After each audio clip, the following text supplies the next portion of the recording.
1950s, America had broken free from the shackles of wartime economics. It was walking with the swagger of a nation that had the world by the tail. Scientists had harnessed nuclear energy. Jet-propelled airplanes were breaking speed records, and the race to space was on. But perhaps more than anything else, one thing melded imagination and consumerism, putting this era in perfect context. The concept car. Unlike satellites, rockets, and jet planes, these dream cars were accessible. People flocked to auto shows to see concept cars in their titanium-bodied glory.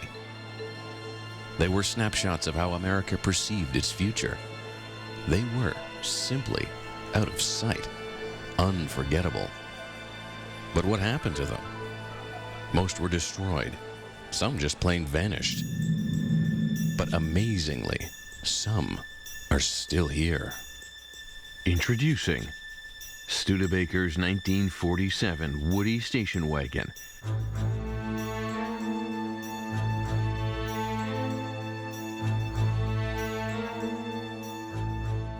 A car that survived 20 years in a forest.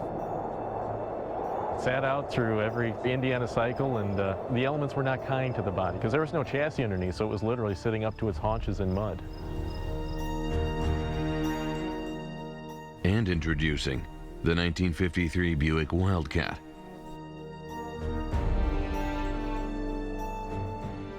A car that snuck out the back door.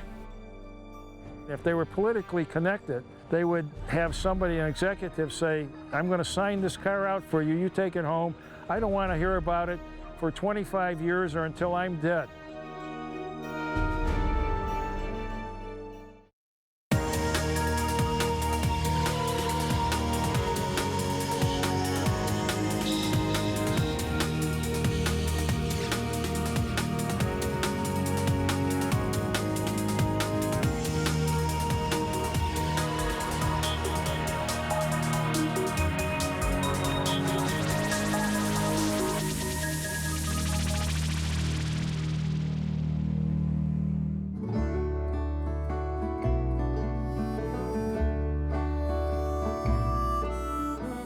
The Studebaker Brothers Manufacturing Company got their start in 1852, building covered wagons for miners, farmers, and the military.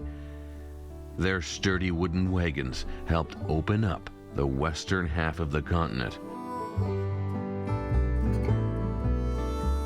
95 years later, they developed another wooden vehicle, one they hoped would open up new markets.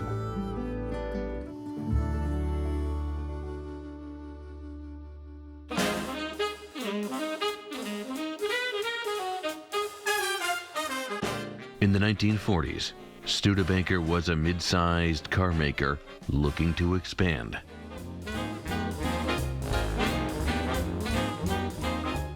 Studebaker was about 4% of the market, but they were looking to make a big splash after World War II.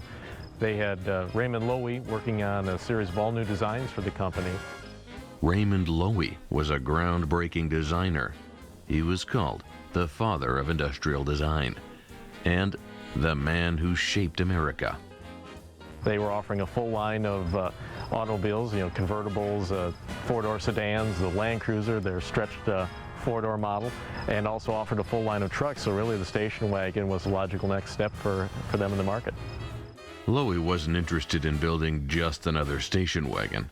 He created a Woody.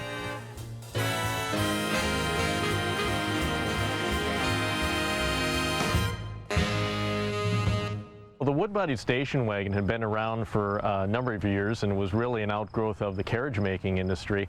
A lot of manufacturers were using a lot of wood in building their automobiles, so really building a station wagon out of wood was just a logical progression. Studebaker's version was a second-generation Woody, a kind of hybrid. The original Woodies were in some cases all wood from the cowl back, but really the Studebaker Woody is much more of a composite structure. The doors have a lot of wood in there, but there's a steel superstructure underneath the entire car. The Studebaker Champion Deluxe Station Wagon, to use its official name, was slated to be part of the model lineup. In fact, they showed it at their original model showing. It's even mentioned in the owner's manuals for 1947. There's instructions for the Woody. But at the last minute, Studebaker elected not to put it into production. Despite the public demand for large family vehicles, Studebaker opted to produce a much smaller, sportier car. They were taxing the plant capacity pretty strongly, and they had enough room left to either build a convertible or the station wagon, and they elected to go with the convertible. Helping them make that decision was that the convertible could be made with existing factory equipment. The steel car, and they're stamping pieces of sheet metal out of big presses, and everything's the same. You weld it up, it's just repetition. With the wood, you really have to shave each piece of wood, match it to the metal to make it fit, and it's a very painstaking craftsman project, and it would have been a lot more labor intensive for Studebaker, and they just apparently did not want to devote the resources towards doing that. That left the prototype an orphan.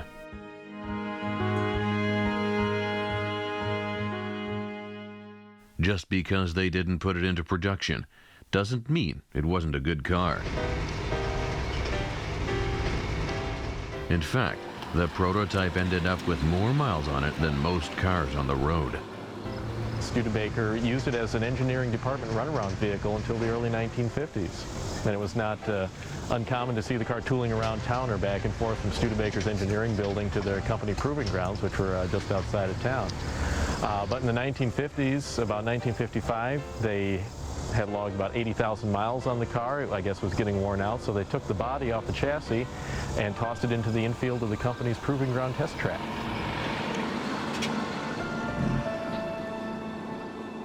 That's where it sat for the next quarter century, neglected and exposed to Indiana's brutal winter weather. It sat out through every Indiana cycle, and the elements were not kind to the body because there was no chassis underneath, so it was literally sitting up to its haunches in mud. Over the years, a forest grew around it and the other derelict car bodies left in the field. Eventually, the giant pile of metal and wood was hidden from sight and forgotten.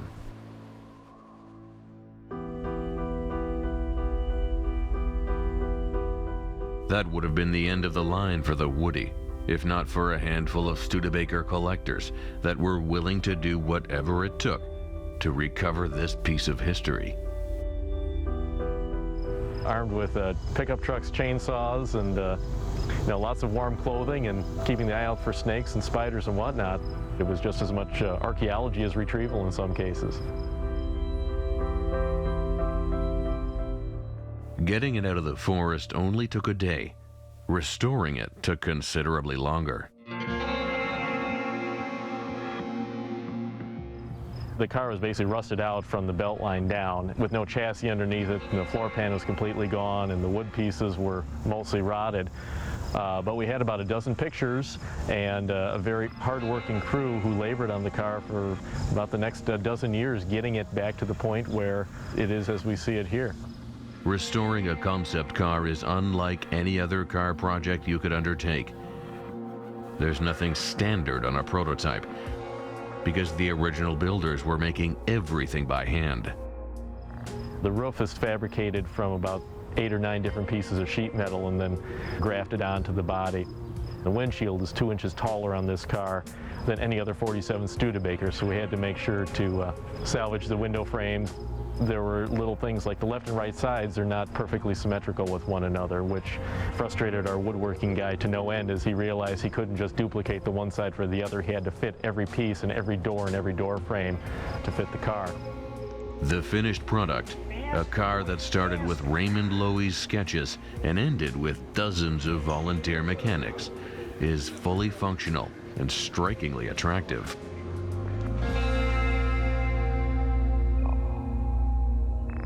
Studebaker's motto was always give more than you promise, and really that was what every volunteer, everyone who laid a hand or a wrench on the car really went the extra mile, and the results are plainly visible with how the car turned out.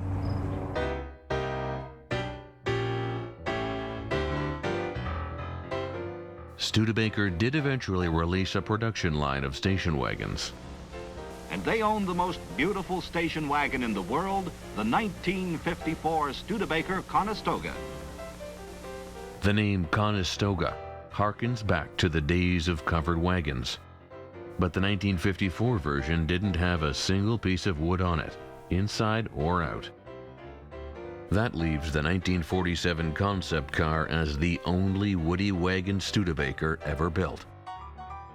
It also means we'll never know what would have happened if they had put it into production.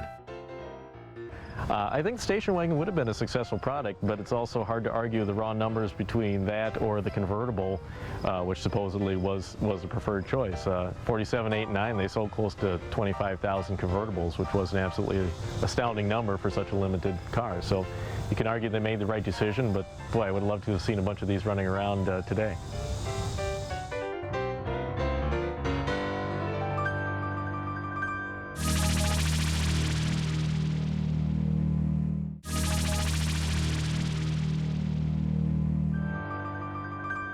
Six years after Studebaker flirted with the concept of a station wagon made of wood, Buick explored the idea of making a convertible out of fiberglass.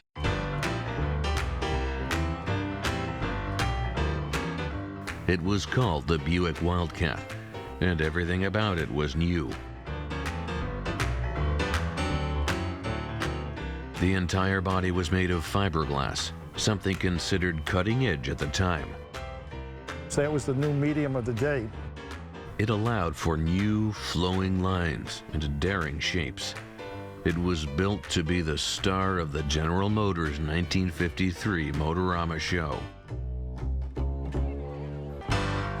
Concept cars had two jobs. One was advertising.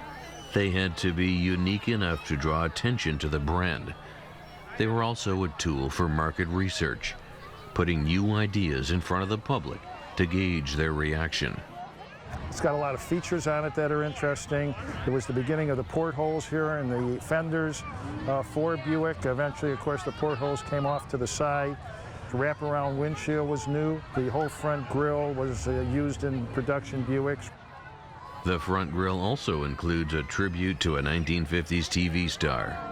You twist around and twist around with all your might. Please, gentlemen, your union isn't that strong. The big bumperettes in the front, they were called Dagmars. That was after an actress who was very voluptuous.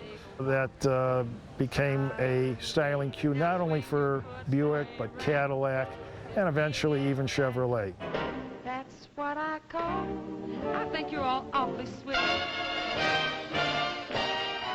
The car is loaded with tricks, quirky things meant to get people talking.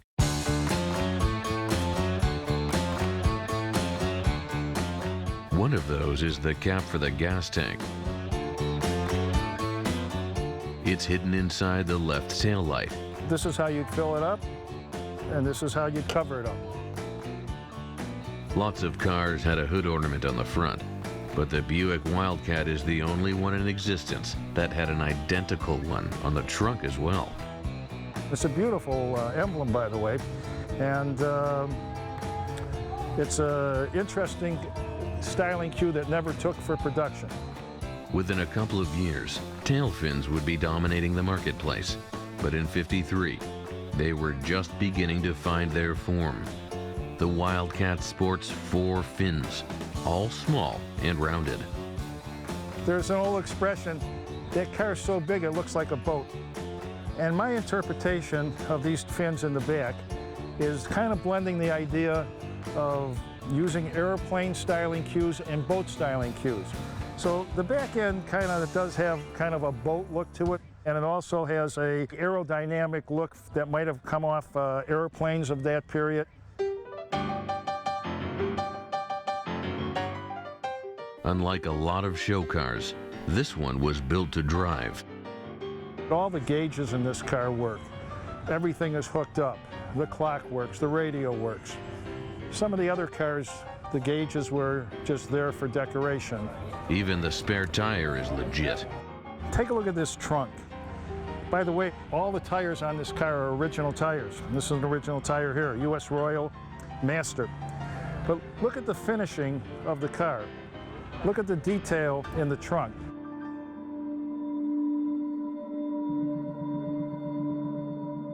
Despite its popularity, the Buick Wildcat will always be a mere footnote to the Motorama of 1953. It was upstaged by another fiberglass car, the Chevrolet Corvette. The Corvette was so wildly popular, GM pushed it into production that very same year. Starting with 300 of them in '53, production has now reached over 1.3 million, making it one of the most successful sport cars in automotive history. While all the attention was focused on the Corvette, the other cars of the show were slated to be destroyed, but not the Wildcat. At General Motors, it was a very political company. And after the shows, the designers, they would go in and say, is there any way I can keep this car from being destroyed? And if they were politically connected, they would have somebody, an executive, say, I'm going to sign this car out for you, you take it home. I don't want to hear about it for 25 years or until I'm dead. The Wildcat was spared the crusher, and in 1986 it landed in Joe Bortz's collection. Restoring it took 3 years. Along the way, he used some rather unorthodox replacement parts. Said to me, you know, Joe, I was cooking up a couple hamburgers for myself, and when I lifted up the top of the Weber grill, I looked at it, and I said, my God, I bet you this is exactly the diameter of the hubcap.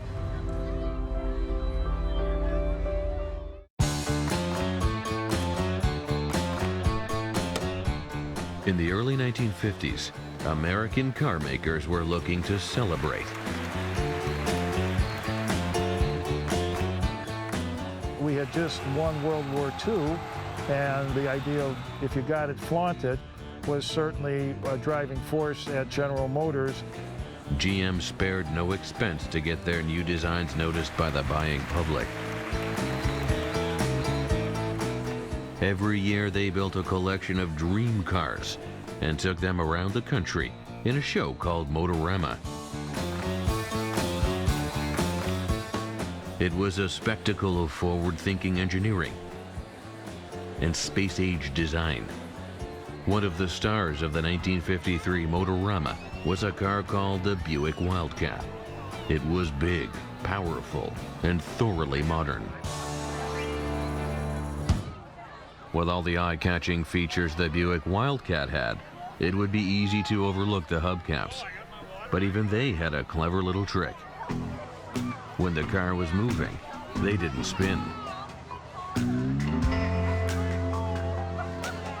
They came up with this idea of what they call rotostatic hubcaps. The hubcap doesn't turn with the wheel. The hubcap is actually attached to the end of the axle. And the reason that they did that was they wanted to be able to cool the brakes. And if you have a induction port at the front of the hubcap and the hubcap's spinning, it really doesn't do any good. Problem is, when Joe Bortz got the car, one hubcap was missing. And I found the guy in Detroit, and he was known for making up things. I gave him the one rotostatic hubcap, and I said, make me another one. And about 6 weeks went by, and I get a shipment in from United Parcel. I open up the box, and there's the two hubcaps, chrome-plated, the letters on both the hubcaps, absolutely perfect.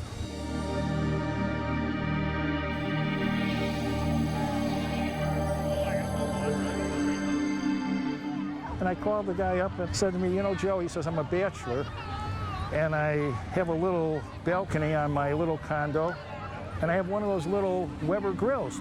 And I was out there cooking up a couple hamburgers for myself, and when I lifted up the top of the Weber grill, I looked at it, and I said, my God, I bet you this is exactly the diameter of the hubcap, and it had the right, you know, hump in it and everything, and I took it down to the shop and almost matched up perfectly. I said, you did such a good job, I don't remember which one I sent you, right side, left side. I said, which is the Weber grill and which is the original hubcap? And there was this long pause, and he said, I'm not going to tell you. So to this day, I don't know which hubcap is the Weber grill and which one is the original hubcap. Joe's car is often called Wildcat 1 because it is the first in a series. After that, they made another concept car called the Buick Wildcat 2 and then the Buick Wildcat 3. They also used the name for production cars, and that was very typical. The name would get popular and they'd pass it on to production car and would help sales. I mean, that's what it was all about in the end. The production version was part luxury vehicle, part sports car, earning it the nickname the Banker's Hot Rod. Buick sold 500,000 of them between 1962 and 1970, but the production model never came close to matching the beauty and elegance of the original dream car.